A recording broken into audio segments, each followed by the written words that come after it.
자, 우리 교리 강의 117번째 사도행전 11장 13절에서 18절까지 오늘은 뻘컵 교재가 30과까지가 아마 있을 텐데 28번째 그 과정입니다. 세리와 성찬에 대해서 우리 다시 한번 말씀을 새롭게 시작하는데 사도행전 11장 13절로 18절까지 우리 같이 한 목소리로 봉독합니다. 그가 우리에게 말하기를 천사가 내 집에 서서 말하되 내가 사람을 요빠에 보내어 베드로라 하는 시몬을 청하라. 그가 너와 내 온 집에 구원을 얻을 말씀을 내게 이르리라 함을 보았다 하거늘 내가 말을 시작할 때 성령이 저희에게 임하시기를 처음 우리에게 하신 것과 같이 하는지라. 내가 주의 말씀에 요한은 물로 세례를 주었으나 너희는 성령으로 세례를 받으리라 하신 것이 생각났노라. 그런즉 하나님이 우리가 주 예수 그리스도를 믿을 때 주신 것과 같은 선물을 저희에게도 주셨으니 내가 누구간데 하나님을 능히 맡겠느냐 하더라. 저희가 이 말을 듣고 잠잠하여 하나님께 영광을 돌려 가로되 그러면 하나님께서 이방인에게도 생명 얻는 회개를 주셨도다 하니라. 아멘.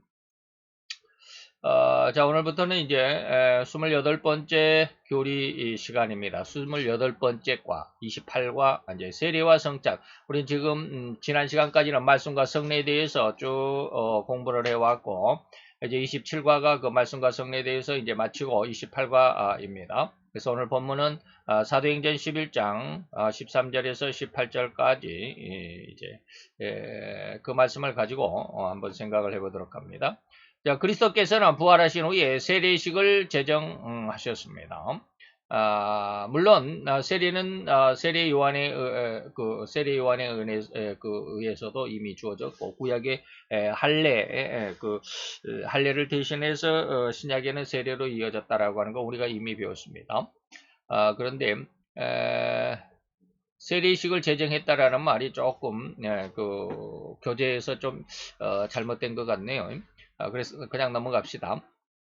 그리스도께서는 그의 제자들에게 모든 족속으로 제자를 삼아 아버지와 아들과 성령의 이름으로 세례를 주라 라고 명령하셨습니다.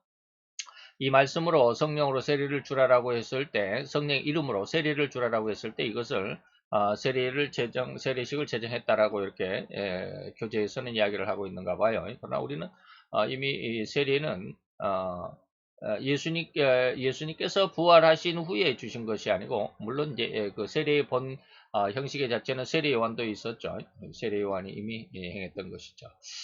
그래서 자, 오늘 아버지와 아들과 성령의 이름으로 세례는 베푸는 것입니다.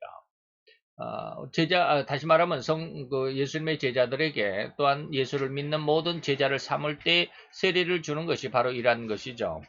그런데 이제 물론 그 세례 요한의 세례는 이렇게 아버지와 성부 하나님 아버지와 그 다음에 아들 예수 그리스도와 성령의 이름으로 세례를 주는 것이었는지는 잘 모르겠습니다. 그러죠? 세례 요한의 제자는 아마 이런 성 삼위의 이름으로 세례를 준 것은 아니었을 것 같죠. 생각해 보면 그럴 수도 있을 것 같아요. 그러나 이제 예수님께서 부활하시고 이제 전도 사역을 제자들에게 맡기실 때 그 전도의 가장 큰 기준이 되는 것이 바로 세례였다라고 하는 그런 의미로는 예수님께서 부활하신 후에 세례식을 제정했다라고 하는 말이 맞기는 하겠죠. 자, 바로 이 말씀이 마태 28장 19절로 20절의 내용입니다. 그러므로 너희는 가서 모든 족속으로 이 말이죠. 모든 족속으로 제자를 삼아 아버지와 아들과 성령의 이름으로 세례를 주고 내가 너희에게 분부한 모든 것, 다시 말하면 3년 동안 제자들에게 가르쳐준 모든 것, 이것을 또한 그들이 또 다른 제자들을 만들어서 세례를 주고 또한 가르쳐 지키게 하라라고 하는 것입니다. 볼지어다 내가 세상 끝날까지 너희와 항상 함께 있으리라 하시니라. 이런 주님의 최후의 지상명령이라 하는 이 말씀을 단순하게 우리 교단이나 우리 교파의 세력을 확산하라는 그런 의미가 아님을 우리는 잘 알아야 되겠죠. 그래서 이것은 결코 방금 말씀드리는 뭐 세를 확장시키는 그런 것은 아닙니다. 구원에 관한 것이죠. 그래서 절대로 오해하는 일이 없어야 되는데 자칫 이 세례를 줌으로 인해서 그 인맥을 쌓는 이러한 조금 그 곁길로 나간 이러한 그 인간적인 그 인연을 만드는 이러한 일들이 참 좀 있다라고 하는 것은 좀 아쉽죠. 예, 그래서 내가 누구를 세례를 줬다, 뭐 아니면 나는 누구에게 세례를 받았다, 나는 누구에 의해서 안수를 받고 목사 안수를 받고 나는 어느 교파에 소속됐고 뭐 이런 것으로 인해서 꽉 묶여버리는 이런 좀 곤란한 일들이 있죠. 그런데 세상은 그것이 자기 어떤 그 기준, 자기 어떤 쉽게 말하면 뿌리를 찾는 것이다라고 할 수는 없지 않아 있다라고 하는 것이죠. 자, 거대 예수님은 세력을 확장하기 위해서 이 세상에 성육신하신 분이 아닌 것. 이거 절대로 우리가 이해할 수 있겠죠. 제가 좀 뭐 다른 부분에 대해서 이야기를 하는지 모르겠지만 그러나 분명히 예수님은 세력을 확장하기 위해서 성육신하신 분이 아니시다라고 하는 것을 우리는 알아야 됩니다. 다시 말하면 예수님은 인간을 구원하기 위해서 오셨지 하늘나라의 어떤 그 군사를 모집하기 위한 좀 말을 이해를 잘 하셔야 됩니다. 예. 하나님의 천국의 군사를 모집하기 위한 것은 아닙니다. 근데 어떻게 보면 그것이 좀 맞다라고 생각하고 의식할 수도 있지만 의식적으로 그것을 수용할 수도 있지만 아주 그 교묘한 미묘한 그 차이를 여러분들이 좀 이해를 해 주셨으면 좋겠습니다. 그런데 이렇게 세력을 확장하기 위해서 세상에 오신 예수님의 모습은 아니지만 어떤 모습에서는 또한 세력을 확장하기 위해서 오신 것만은 사실입니다. 뭐 이거 제가 지금 무슨 말을 하는지 여러분들 이해할 수 있어야 됩니다. 그래서 이것을 잘 이해할 수 있도록 잘 들어보시기 바랍니다. 물론 어찌 생각해 보면 또 다른 방향에서 이 예수님의 성육신을 바라보면 그러한 세력 확장이라는 의미가 전혀 틀리다고는 할 수 없다. 그러니까 이 말을 잘 이해할 수 있기를 바랍니다. 예수님이 세상에 오신 것, 성육신 하신 것, 초림예수로 오신 것, 그것은 뭐요? 세력 확장을 위해서, 그러니까 예수님의 개인적인 세력을 확장하고자 하는 것은 아니지만, 그러나 어떤 모습에서는 이 세력 확장이라고 하는 것은 뭡니까? 하늘에서 이루어진 뜻을 세상 가운데, 바로 이제 마태복 6장 10절이죠. 나라의 임하옵시며 뜻이 하늘에서 이룬 것, 이룬 것이 그대로 땅에서도 이루어지도록 하기 위해서, 하늘에서 이루어진 하나님의 그 세력이 땅에서도 하나님의 세력이 그대로 성취되도록 하는 이런 쪽에서 보면 세력 확장이란 말이 틀리지는 않다라고 하는 것입니다. 그러나 예수님은 자기 어떤 욕심을 위해서 자기만의 권력, 자기만의 세를 확장시키고 세를 불리는 그런 의미는 아니다라는 것입니다. 그래서 하늘의 뜻이 이 땅에서 이루어지도록 곧 하늘에서 이미 이루어진 뜻입니다. 그것은 여러분들이 아시죠? 하늘에서는 이미 죄가 완전히 정결케 되는 그래서 죄가 없는 그러한 세상이 하늘이다라고 이렇게 말할 수 있는데 그렇게 죄가 이제 다 죄를 정복을 하고 완전히 정결케 되는 그런 하늘에서 이루어진 그 뜻이 이 땅에서도 그렇게 이루어져야 된다라는 것이죠. 근데 이 땅에서는 완전히 죄가 장악하고 있습니다. 곧 그 뜻과 같은 상황이 이 땅에서도 이루어지기를 바라는 그 의미가 바로 하늘의 뜻과 세력을 이 땅에서도 이루시고자 하신 것이 아닌가 하는 이러한 해석의 일면에서는 맞죠. 그런데도 주님이 이 본연의 뜻과 의미는 하늘에서 이루어진 그 뜻이란 곧 하늘에서는 하나님을 거역하고 반역하는 죄가 전혀 말끔하게 해결되어서 완전한 청결함으로 유지되었다라는 뜻입니다. 이거 여러분들이 이해할 수 있겠죠? 다 이해할 수 있어야 됩니다. 참으로 이 세상에서도 역시 사단의 강력하고 결코 단 한 사람도 이 강력한 사단의 괴계에서 벗어나지도 못하는 이 죄악의 세상에 완전하게 청결함을 유지하는 그 하늘의 상황과 같은 죄를 완전히 척결하여 청결함으로까지 나아가는 것이 바로 하나님의 뜻이다라고 하는 것입니다. 그래서 하늘에서 이루어진 뜻이 이 땅에서도 이루어지는 것이라는 의미가 바로 이러한 뜻입니다. 이러한 의미, 지금까지 필자 제가 언급한 내용의 말로만으로 해석한다면 즉 하늘의 세력 확장이라는 결코 틀린 말은 아닐 것이다 라고 이렇게 말할 수가 있겠죠. 그러나 그 이면을 잘 이해하면 좋겠습니다. 다시 말하면 곧 이렇듯 이 세상에서 죄와 죄의 주인인 사단을 완전히 물리치고 박멸하기 위해서는 인간의 능력과 실력으로는 결코 허리만큼도 눈꽃만큼도 해결할 수 없음을 알아야만 한다라는 의미가 깊이 그리고 완벽하게 내재되어 있다라는 그 말입니다.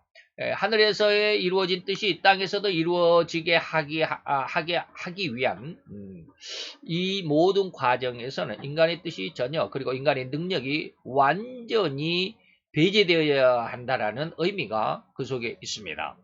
이 일을 인간이 전혀 해결할 수가 없기 때문에 오로지 하나님만이 하실 수 있다라는 것이라는 의미인데, 그렇다고 하나님이 직접 단 한마디의 말씀으로 이뤄내는 것이 아닙니다. 하나님은 전능하시니까 그냥 말 한마디도 할 수 있습니다. 그런데 안 하셨습니다. 그렇게 하지 않고 인간을 통해서 그 일을 하도록 했습니다.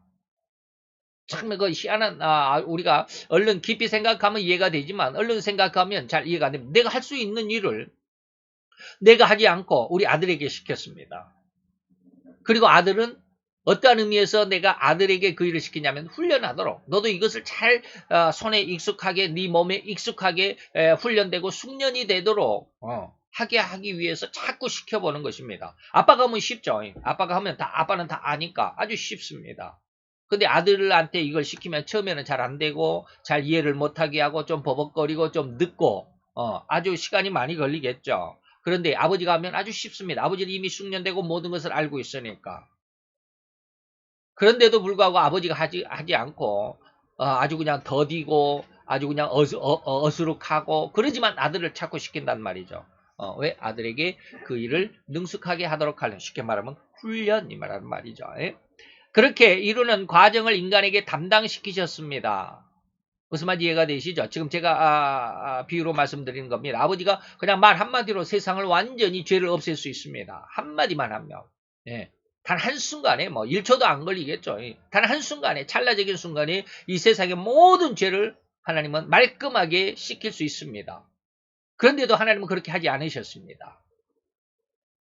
그건 이제 나중에 여러분들께 계속 말씀을 드리지만, 영성인으로 키우기 위해서, 다시 말해 죄를 이기는, 하나님은 죄를 능히 이길 수 있지만 인간은 죄를 이길 수가 없거든요. 근데 그 이길 수 있는 능력을 계속해서 배양을 하고 죄를 능숙하게 이제 정복하고 다스릴 수 있는 그런 영성인으로 성장시키기 위해서 과정이, 바로 훈련이 필요하다라는 것입니다.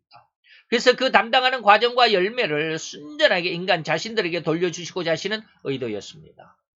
다시 말하면 거두는 자, 추수하는 자가 이미 싹도 받고 영생에 이르는 열매를 모으나니, 이러한 의미는 뭐냐면 뿌리는 자, 씨를 뿌리는 자하고 또 그것을 추수하는 자하고 함께 그 즐거움에 동참하게 해서, 무슨 말인지 이해가 되죠?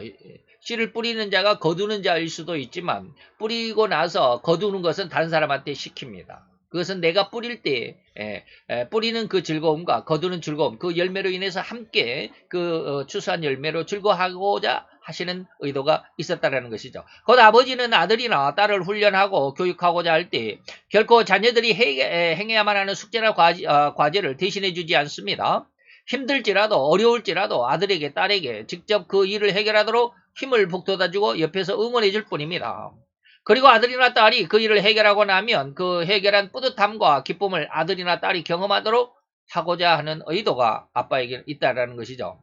이것처럼 아버지가 인간에게 행하도록 하신 것은 곧 아버지의 뜻이 이루어질 때, 그 뜻이 이루어질 때 아버지가 얻는 그 기쁨을 아버지만이 아니라 인간이 그 일을 행하도록 해서 인간도, 다시 말하면 이 성도들도 함께 그 기쁨을 얻고자 하시게 하겠다라는 하나님의 의도가 있었다라는 것이죠. 그 기쁨과 보람이 바로 뭐다? 3대 축복입니다. 여기서 이제 그 기쁨을 구체적으로 이야기를 해드립니다. 그 기쁨이 뭐다? 3대 축복이며 때로는 3대 권능이라고 다른 말로는 말합니다. 근데 3대 축복이란 말도 되고 3대 권능이란 말도 됩니다. 늘 말씀드렸던 것이 여러분들이 잘 기억을 할 수 있겠죠. 이것이 창세기 1장 28절에 있습니다. 세 가지의 축복, 세상을 창조하시고 또 인간을 창조하시고 하나님께서 그 창조한 인간들에게 복을 주시기를 원했습니다. 그리고 그들에게 이렇게 축복을 했습니다.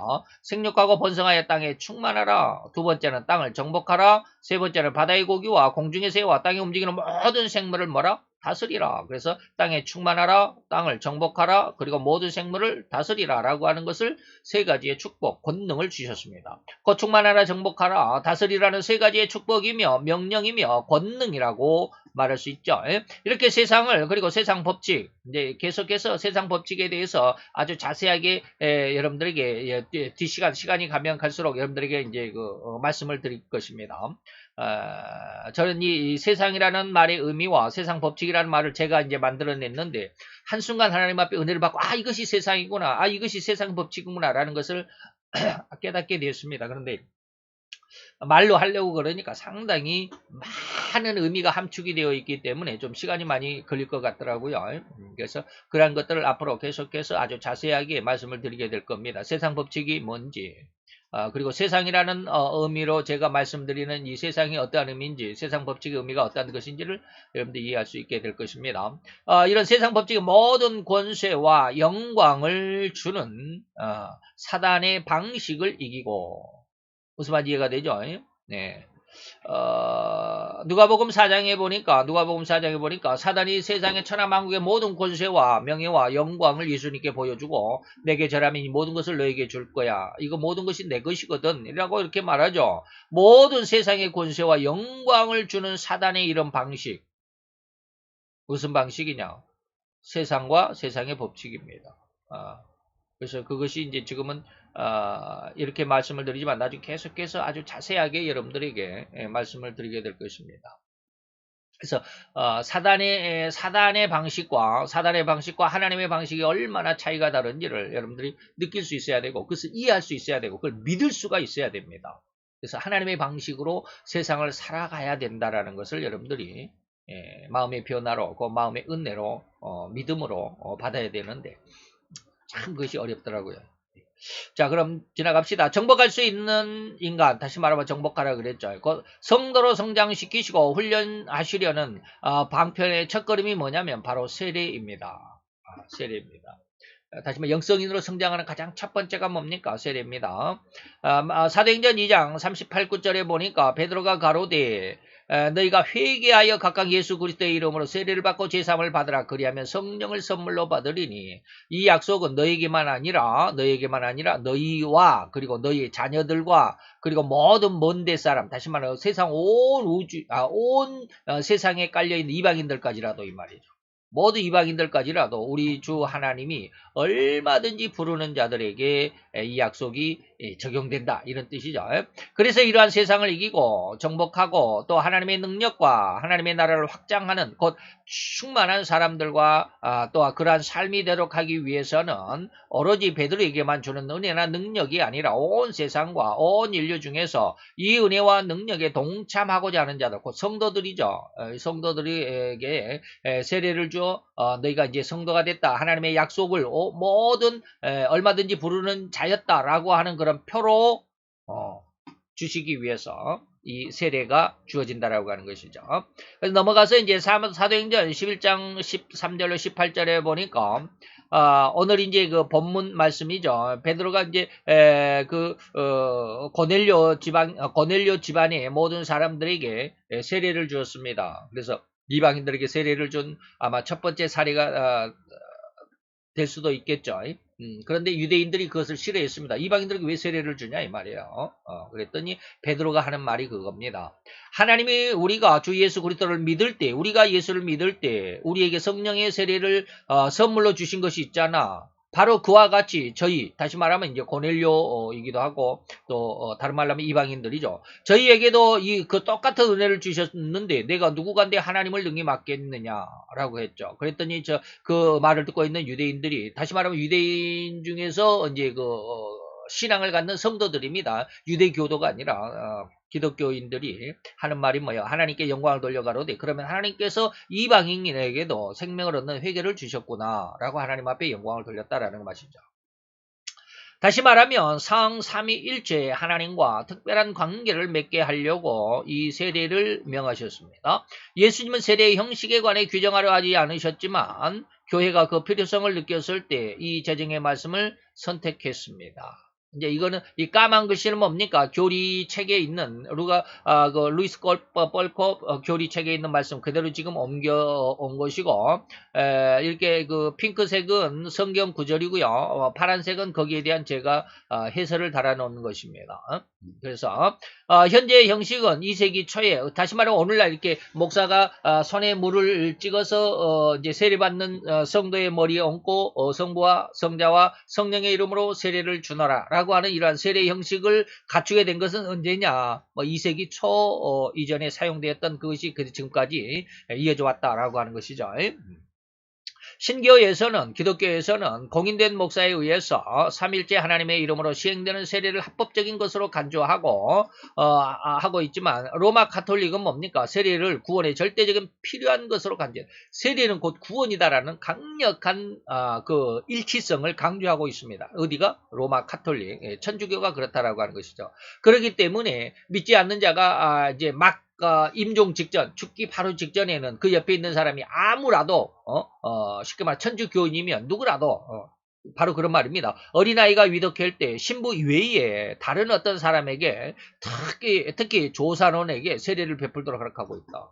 곧 세례는 구원이라는 이런 어떤 아주 일치성을 가지고 있기 때문에 불신자가 죽기 전에 반드시 그 신앙 고백을 시키고 옆에 있는 사람이 신부가 아닐지라도 아무나 세례를 주고 그를 구원시킨다라는 게 천주교의 교리입니다.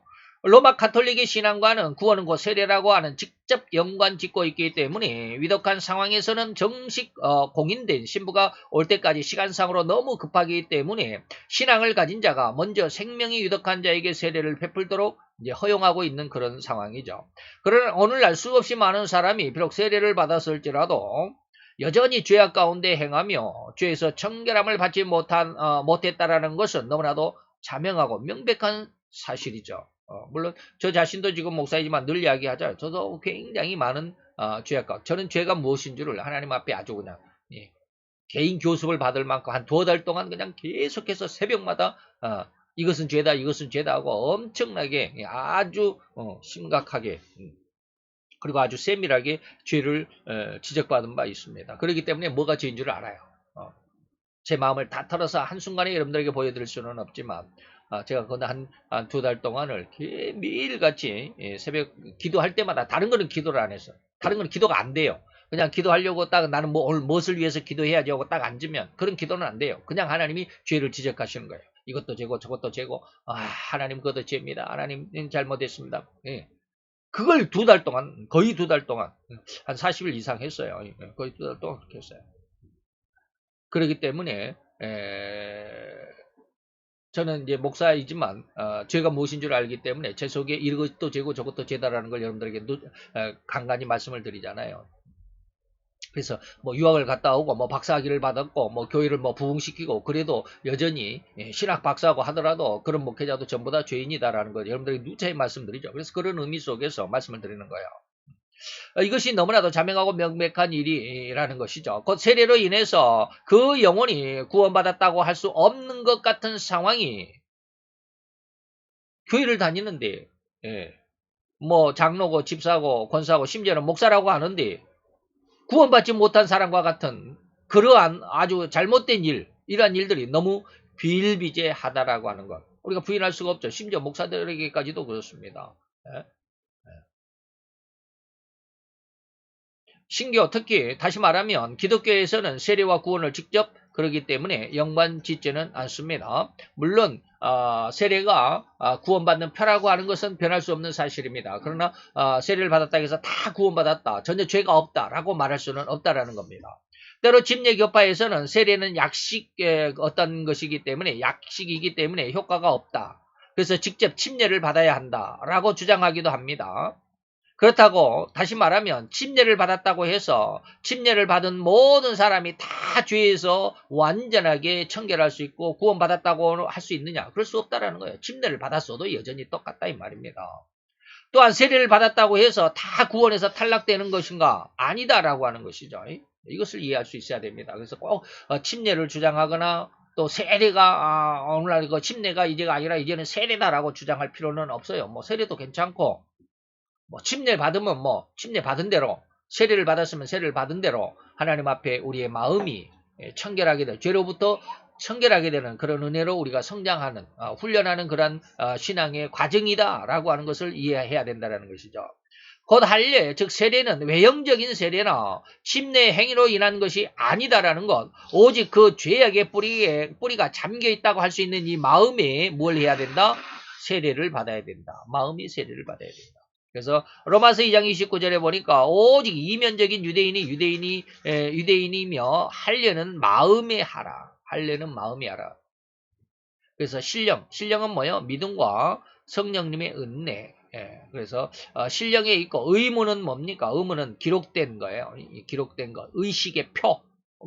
어떤 다시 말하면 내가 주민등록증을 가지고 있으면 나는 대한민국의 국민이구나라고 하는 이런 거 표식이잖아요. 주민등록이 없으면 대한민국의 국민이 아니다라고 하는 것이죠. 바로 이것이 의문입니다. 어떤 뜻을 가진 문서라고 말할 수 있는 것이죠. 표식이라고 하는 것입니다. 그렇던 표식에 있지 아니한 것이다. 세례는 어떤 표식에 있는 게 아니에요. 우리 마음에 하자. 마음에 진실로 마음에 그 칭찬이 사람에게서가 아니고 다만 하나님에게서니라 라고 그랬죠. 자, 우리가 오늘 세례에 대해 그 의미 누차히 말씀을 드렸지만 오늘 교리 속에서 다시 한번 이 교리를 그 세례라고 하는 그 교리의 은혜 가운데서 다시 한번 정리를 해 보았습니다. 기도합시다. 할렐루야. 주님 여호와여, 주께 감사와 찬양과 영광을 돌려드리나이다. 오늘 이 시간 아버지님, 우리가 세례에 대해서 세례가 무엇인 줄 정확하게 아버지여 또한 가늠하고 또 규정하고 그것을 정리할 수 있는 귀한 시간을 가졌나이다. 아버지 하나님, 우리의 마음속에 진정 침례나 또한 세례를 통해서 구원이 아니라 그 세례의 의미를 우리의 심령, 다시 우리의 심령 속에 있는 모든 죄악을 깨끗이 씻김받고 죄악으로부터 완전히 청결케 되는 귀한 은혜의 역사로 나아가는 은혜의 출발의 표식임을 믿고 그 안에서 성장하며 또 하나님 말씀대로 훈련받고 연단받고 그 안에서 반복함으로 온전히 청결함을 입는 귀한 신앙의 아들로 딸로 성장케 하는 은혜가 우리 심령의 중심이 되게 하여 주옵소서. 예수 그리스도의 이름으로 감사와 기도드려 싸움나이다. 아멘.